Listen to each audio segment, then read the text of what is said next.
గత కొన్ని రోజులుగా దేశంలో పెరుగుతున్న బుల్డోజర్ చర్యలపై సుప్రీంకోర్టు కీలక తీర్పునిచ్చింది. ఉత్తరప్రదేశ్ సహా పలు రాష్ట్రాల్లో బుల్డోజర్ యాక్షన్పై వచ్చిన పిటిషన్లపై బుధవారం అంటే నవంబర్ 13వ తారీఖున సుప్రీంకోర్టులో విచారణ జరిగింది. ఈ క్రమంలోనే కోర్టు సంచలన తీర్పు వెల్లడించింది. నిందితులు చేసిన తప్పిదాలకు శిక్షగా అప్పటికప్పుడు బుల్డోజర్ న్యాయం అందించడంపై తీవ్ర అసహనం వ్యక్తం చేసింది. కేవలం ఆరోపణలతో ఏకపక్షంగా పౌరుల ఇళ్లను బుల్డోజర్లతో కూల్చివేయడం రాజ్యాంగ చట్టాన్ని, అధికారుల విభజన సూత్రాన్ని ఉల్లంఘించినట్లే అవుతుందని తెలిపింది. శిక్ష పేరుతో అధికారులు చట్టవిరుద్ధంగా పౌరుల ఆస్తులను కూల్చివేయడం సరికాదని సుప్రీంకోర్టు చెప్పింది. నిందితులపై చర్యలు తీసుకునే ముందు న్యాయపరమైన విచారణ జరగాలని సుప్రీంకోర్టు పేర్కొంది. అధికారుల ఆస్తులను లీగల్, ఇల్లీగల్ అని నిర్ధారించి చర్యలు తీసుకోవడం తప్పుబడుతూ బుధవారం సంచలన తీర్పిచ్చింది.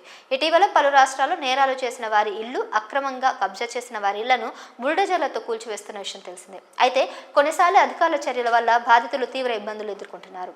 అంతేకాదు ఆత్మహత్యలు చేసుకుంటున్న ఘటనలు కూడా వెలుగు చూశాయి. దేశవ్యాప్తంగా పలు రాష్ట్రాల్లో బుల్డోజర్ చర్యలపై పిటిషన్లు రాగా దీనిపై విచారణ కొనసాగింది. ఇలాంటి కూల్చివేతల కార్యక్రమాలతో అధికారులు హీరోయిజాన్ని చూపించే ప్రయత్నాలు చేయొద్దని హెచ్చరించింది. నిందితుల ఇళ్లను బుల్డోజర్లతో కూల్చివేయడం సరికాదని ధర్మాసనం వ్యాఖ్యానించింది. ఇదే సమయంలో నిందితుల ఇళ్లను కూల్చివేసే అధికారం ప్రభుత్వానికి లేదని స్పష్టం చేసింది. మనది లౌకిక దేశమని, మతాలకు అతీతంగా అందరికీ తమ మార్గదర్శకాలు ఉంటాయని సుప్రీంకోర్టు స్పష్టం చేసింది. ప్రజల భద్రత అత్యంత ముఖ్యమని తెలిపింది. అక్రమ నిర్మాణాలపై చట్ట ప్రకారం చర్యలు తీసుకోవాలని చెప్పింది. ఈ క్రమంలోనే దేశవ్యాప్తంగా బుల్డోజర్ కూల్చివేతలకు మార్గదర్శకాలు జారీ చేసింది. సరైన విధానం పాటించకుండా నిర్మాణాలను కూల్చివేయడం రాజ్యాంగ విరుద్ధమని తెలిపింది. ఇకపై బుల్డోజర్ యాక్షన్ తీసుకోవాలంటే 15 రోజుల ముందస్తు నోటీసులు తప్పకుండా ఇవ్వాలి. నోటీసులను 3 నెలలలోపు డిజిటల్ పోర్టల్లో ఉంచాలి. కూల్చివేతలు తప్పనిసరి అయితే దానికి గల కారణాలు స్పష్టంగా వివరించారు.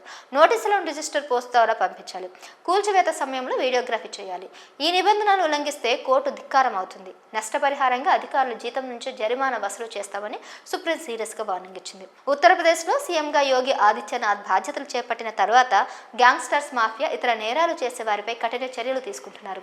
ఈ క్రమంలోనే ఏదైనా నేరాలకు పాల్పడిన వారికి గుణపాఠంగా ఉంటుందని వారి ఇళ్లను బుల్డోజర్లతో కూల్చివేస్తున్న విషయం తెలిసిందే.